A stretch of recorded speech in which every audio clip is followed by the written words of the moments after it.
ከ3 ዩኒቨርሲቲዎች በ3 ምክንያት የተባረረው የፊዚክስ አስጠኚው መምህር ባለንበት ዘመን ትውልድ ለትምህርት ትኩረት በማይሰጥበት ጊዜ አንድ ወጣት በሶሻል ሚዲያው ብቅ ማለቱን አሳየን። መምህር ዳኛቸው አባቱ አሁን ላለንበት ጊዜ የትምህርት ውድቀት ዳኛ ይሆን ዘንድ የወለዱት ይመስላል።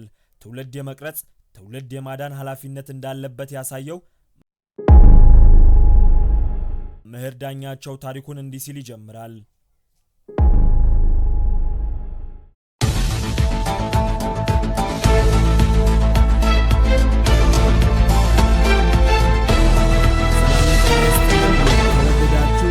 ሆፕ ኒውስ ቤተሰቦች አዳዲስና ትኩስ ወቅታዊ መረጃዎችን ልናደርስ ለናንተ ወደድን። ቻናላችንን ሰብስክራይብ በማድረግ የሆፕ ኒውስ ቤተሰብ እንድትሆኑ ስንል እንጠይቃለን። ዛሬ በኦንላይን ፊዚክስ በማስተማር ዝነኛ የሆነው ዳኛቸው ወይንም ተማሪዎች በሚጠሩ ስሙ መምህር ዲኑ እስከ 8ኛ ክፍል ድረስ ትምህርት መቀበል አይችሉም ከሚባሉ ልጆች መካከል አንዱ እንደነበር ይናገራል።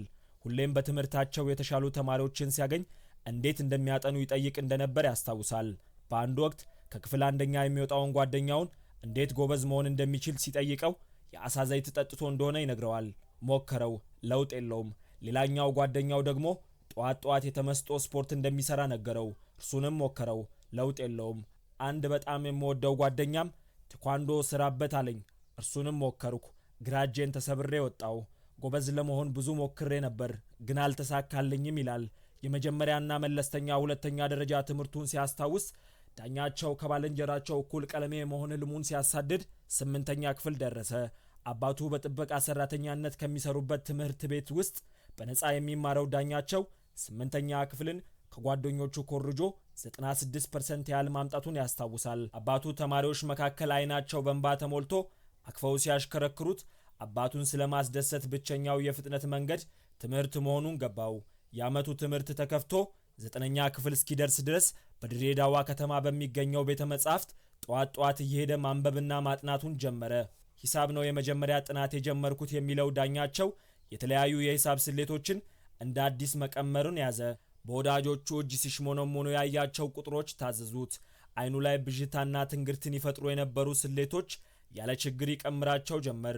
ክረምት ወራት አልቆ 9ኛ ክፍል ስገባ ሂሳብ ቀሎኝ ስለነበረ ጥሩ ውጤት በማምጣቴ ለራሴ መገረም ጀመርኩኝ። ዳኛቸው ለመጀመሪያ ጊዜ 9ኛ ክፍልን የመጀመሪያ መንፈቅ ዓመት 3ኛ በመውጣት አጠናቀቀ። 9ኛ ክፍል ስገባ ነቃሁ የሚለው ዳኛቸው ከዚያ በኋላ ትምህርት ላይ ጠንክሬ መማር እንዳለብኝ ሕይወት አስተማረችኝ ይላል። ከ3 ከፍተኛ ትምህርት ተቋማት የተባረረው ዳኛቸው ውልደቱና እድገቱ በድሬዳዋ ከተማ ሲሆን 12ኛ ክፍል ትምህርቱን ያጠናቀቀው ብስራተ ገብርኤል ትምህርት ቤት ነው። በ2007 ዓ.ም የ12ኛ ክፍል መልቀቂያ ፈተናውን 515 በማምጣት አዲስ አበባ ዩኒቨርሲቲ የተቀላቀለው በአዲስ አበባ ዩኒቨርሲቲ የመካኒካል ምህንድስና ትምህርቱን 1 ዓመት ከ6 ወር ቢማርም በሱስ ምክንያት ተጠምዶ ትምህርቱን ማጠናቀቅ ሳይችል ቀረ። ወደ ቻይና የመሄድ ዕድል ያገኘው ዳኛቸው ሳንዡ ከተማ ውስጥ የፔትሮሎሚ ኢንጂነሪንግ ትምህርቱን ሲከታተል አሁንም ያለበት ሱስ ሳንካ ሆነበት። ለሁለተኛ ጊዜ የቻይና ሃንዡ የምትባል ከተማ ውስጥ የኮምፒውተር ሳይንስ ለመማር የለው ዳኛቸው አሁንም ሱስ ትምህርቱን በአግባቡ እንዲጠቀም አላደረገውም። ከ3 የከፍተኛ ትምህርት ተቋማት በሱስ ምክንያት የተባረረው ዳኛቸው አዲስ አበባ ጎዳናዎች ላይ የተወሰኑ ወራትን ቆየ። ድሬዳዋ ያለው ከትምህርት ቤት ወደ ቤት ከቤት ወደ ትምህርት ቤት የምን ልጅ ነበርኩኝ የሚለው ዳኛቸው ከቤተሰብ ተለይቶ ወደ አዲስ አበባ ሲመጣ ግን ሁሉንም ነገር መሞከር ያምረኝ ነበር የሚለው ከዚያ ሲጋራ ጫት እየቆየ ደግሞ የተለያዩ አደንዛዥ እጾችን መጠቀም ጀመርኩኝ የሚለው ዳኛቸው ቻይና የትምህርት ዕድል አግኝቶ በሄደበት ወቅት ከሱስ ወጥቶ ትምህርቱ ላይ ለማትኮር ለራሱ ቃል የገባው ከራሴ ጋር ስለተጣበቀ አልቻልኩም ይላል። ቻይና ዩኒቨርሲቲ ውስጥ ሳለ በዙሪያው ያሉት ሲጋራ አጫሾች ገደብና ከልካይ የሌላቸው መሆናቸውን ሲመለከት ከሱስ ተለይቶ 3 ቀን መቆየት ያቃተው ዳኛቸው በቻይና ቆይታው በነበረበት ሱስ ምክንያት በፖሊስ ቁጥጥር ስር ውሎ ለ10 ቀናት የታሰረው ዳኛቸው ከዛም ማለፍ ሲል ወደ ሀገሩ እንዲመለስ የተደረገው ዳኛቸው በቤተሰቦቹ ከቻይና መመለሱን እንዲያውቁ ስላልፈለገ ስለዚህ ሰፊውን አዲስ አበባ አንድ ጎዳና ጥግ ተሸሽጎ መቅረትን መረጠ። ሱስና ተስፋ መቁረጥ ወደ ጎዳና ህይወት መግባቱን የሚናገረው መምህር ዳኛቸው ከአዲስ አበባ ጎዳና ቀጥታ ማመራው ወደ ቢሾፍቱ ነበር ይላል። ወደ ቢሾፍቱ ለምን እንደሚሄድ ሲጠየቅ ቢሾፍቱን የማውቃት ድሮ ነው።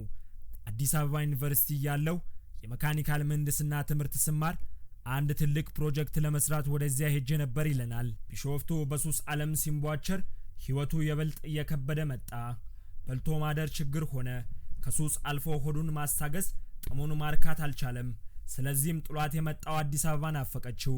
ማንም ሰው የማያውቀኝ ቢሾፍቱ ከምሞት ትንሽ ሰው የሚያውቀኝ አዲስ አበባ ሄጄ ብሞት አስክሬኔን ለቤተሰብ ለመላክ እንኳን ይቀላል ይላል። መናሪያ የነበሩ ጓደኞቹ 35 ብር ሰብስበው ሰጡ እና በርሱ ወደ አዲስ አበባ ጉዞ ጀመረ።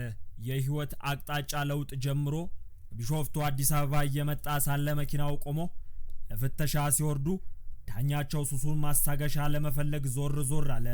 የሲጋራ ቁራጭ አግኝቶ አጭሶ ሲመለስ መኪና ውስጥ ያሉ ተሳፋሪዎች ገብተው የእርሱን ቦታ ላይ ተቀምጠው ጠበቁት።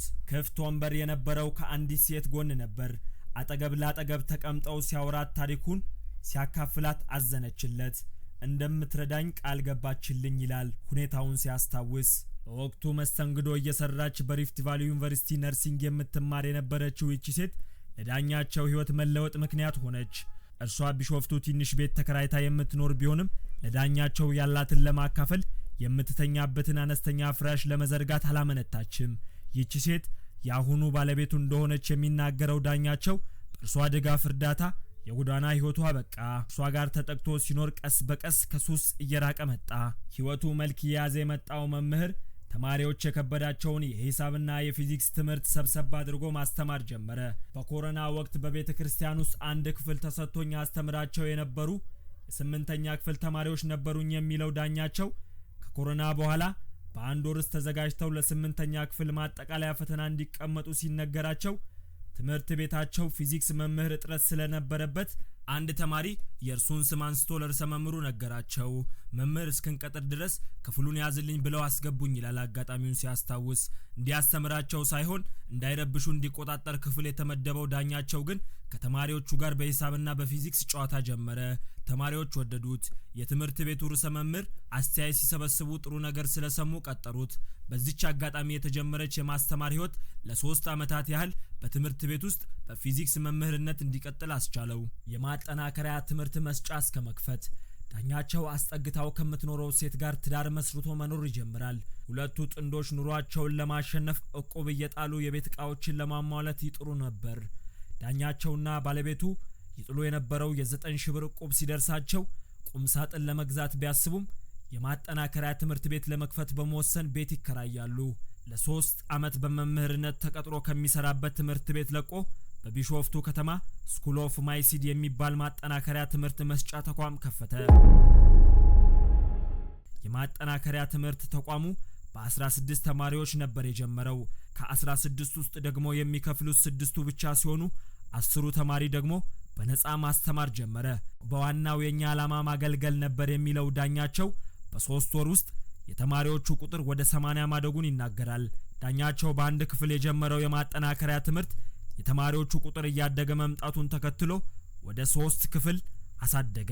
በልጅነቱ ከቤተሰቦቹ ጋር ይኖር የነበረው በአንድ ክፍል መሆኑን የሚናገረው ዳኛቸው ለማጥናት ሲፈልግ እነርሱ ላይ ሌሊት ተነስቶ ሙሉ እያበራ ማጥናት ስለሚጨንቀው ጓደኞቹ ጋር በመሄድ እያደረ ያጠና እንደነበር አልረሳም። በቂ የማንበቢያ ስፍራ የሌላቸው እንደርሱ በዝቅተኛ የኑሮ ደረጃ በሚገኙ ቤተሰብ ውስጥ የሚያድጉ ተማሪዎችን እንዲገለገሉበት በሚል የማጠናከሪያ ትምህርት በሚሰጥበት ህንጻ ላይ አንድ የ24 ሰዓት አገልግሎት የሚሰጥ ቤተ መጻሕፍት አደራጅቶ ከፍቷል። በቢሾፍቱ ላይ በነበረው የማጠናከሪያ ትምህርት መስጫ ወደ 14 ሰዎች ቀጥሮ ያሰራ እንደነበር ያስታውሳል። ተማሪዎቹም ከፊዚክስ ውጪ ሌሎች ሳይንስ ትምህርቶችን ኬሚስትሪ፣ ባዮሎጂ፣ ሂሳብና እንግሊዘኛ ይማሩ ነበር። በቢሾፍቱ ማጠናከሪያ እየሰራ ያለ ማስተማር አትችልም ተብሎ ተዘጋበት። በዚህም ወቅት በመንግስት ትምህርት ቤት ውስጥ ከመደበኛ ትምህርት ሰዓት ውጪ መማሪያ ክፍል ጠይቆ በበጎ ፈቃደኝነት ልጆችን ማስጠናት ይጀምራል። ፊዚክስ እያስተማረ በማህበራዊ ሚዲያዎች የተለቀቁት ቪዲዮዎች የተቀረጹት በዚህ ወቅት መሆኑን ይናገራል። በቢሾፍቱ ላይ ከ2000 በላይ ተማሪዎችን አስጠንቻለሁ የሚለው ዳኛቸው በ2016 ዓ.ም 45 የሚጠጉ ተማሪዎችን ለ4 ተከታታይ ወራት ከፈተና በፊት በማስጠናት ወደ ዩኒቨርሲቲ መግባታቸውን ይናገራል። ከነዚህም መካከል 20 ያህል አዲስ አበባ ዩኒቨርሲቲ ያወጣውን ፈተና ወስደው በማለፍ መግባታቸውን ጨምሮ ተናግሯል። ማስተማር ጥሩ ነው። ዳኛቸው ከ9ኛ ክፍል ጀምሮ ፊዚክስ አጥብቆ ይወድ ነበር። ከልጅነቱ ጀምሮ ሌሎችን ማስጠናት ደግሞ ባህሪው መሆኑን ይናገራል። የሁለተኛ ደረጃ ተማሪ ያለው ሆነ በዩኒቨርሲቲዎች ውስጥ ተማሪዎች የከበዳቸውን ነገር ቀለል አድርጎ ማስረዳት ተስጦ እንደነበረው ያስታውሳል። የማስተማር ጉጉት ከድሮም ውስጥ ነበር፣ ግን አስተማሪ ሆናለሁ የሚል እምነት በፍጹም አልነበረኝም፣ እቅዱም አልነበረኝም። አባቱ ግን ያለው ሰዎችን የማስረዳት ትጋትና ተስጦውን ተመልክቶ መምህር ብትሆን ብዙ ሰዎች ከስር ይማሩ ነበር ይሉት ነበር። ዳኛቸው የሚያስተምራቸው ልጆችን ውጤት ሲመለከት ያገኘውን ተቀባይነት ሲመዝን እስከ መጨረሻው የህይወት ፍጻሜ ድረስ እያስተማረ መቀጠል እንደሚፈልግ ይናገራል። አሁን ጸሎቴ ሞቴን አስተምሬ ሲወጣ ቢያደርገው የሚለው ዳኛቸው የማስተምረው ለገቢ ምንጭ፣ ለኑሮ፣ ለመተዳደሪያ አይደለም። የማስተምረው ፓሽን ስላለኝና አንድ ለአባቴ የገባሁት ቃል ስላለ ነው የማስተምረው ይላል። በአሁኑ ወቅት ከቢሾፍቱ ጓዙን ጠቅልሎ አዲስ አበባ የከተመው ዳኛቸው በአዲስ አበባ በሚገኙ ትምህርት ቤቶች በበጎ ፍቃድ ተማሪዎችን ለመደገፍ እየተንቀሳቀሰ መሆኑን ይናገራል። ዳኛቸው ለበርካቶች ከባድ የሆነውን ፊዚክስ እንዴት እንዲያቅል ለማስተማር ቻልክ ተብሎ ሲጠየቅ እኔ የማስተምረው የፊዚክስ ትምህርት ለመረዳት የ9ኛ ክፍል ተማሪ መሆን አይጠበቅም ይላል። የ1ኛ ክፍል ተማሪ እንኳን ብትሆን እንዲገባህ አድርጌ ነው ለማስተማር ጥረት የማደርገው ሲል ይናገራል። ያም ይመስለኛል ተማሪዎች የበለጠ እንዲረዱትና እንዲመሰጡ ያደርጋቸዋል። ፊዚክስ ሳጠና ለራሴ ብቻ አይደለም የማነበው፣ ለማስተምራቸው ተማሪም ጨምሮ ነው። አሁን የ6 ወር ልጅ አለኝ እና የ6 ወር ልጅን ራሱ በምን መንገድ ባስረዳው ሊገባው ይችላል የሚለውን ነው ደጋግሜ የማስበው። ከየትኛውም የትምህርት ተቋም በመምህርነት ሙያ ያልሰለጠነው ዳኛቸው መምህርነት ተምሮ በመመረቅ ዲግሪ በመያዝ ባለሙያ መሆን ቢቻልም እኔ ግን መምህርነት ጥሪ ነው ብዬ አስባለሁ። ለተማሪ በቀላሉ የሚያስረዳ በተማሪ የሚወደድ መምህር ጥሪያቸው በመሆኑ ነው ብዬ አምናለሁ። ዳኛቸው በቢሾፍቱ በቤተልሔም ትምህርት ቤት ከ8ኛ እስከ 11ኛ ክፍል ድረስ የሚያስተምርበት ወቅት የፔዳጎጆ የማስተማር ዘዴን ስልጠና እንዲያገኝ መደረጉን ገልጿል። በአሁኑ ወቅት በኦንላይን አጫጭር ኮርሶችን ለመውሰድ ዝግጅቱን እንደጨረሰ ተናግሯል።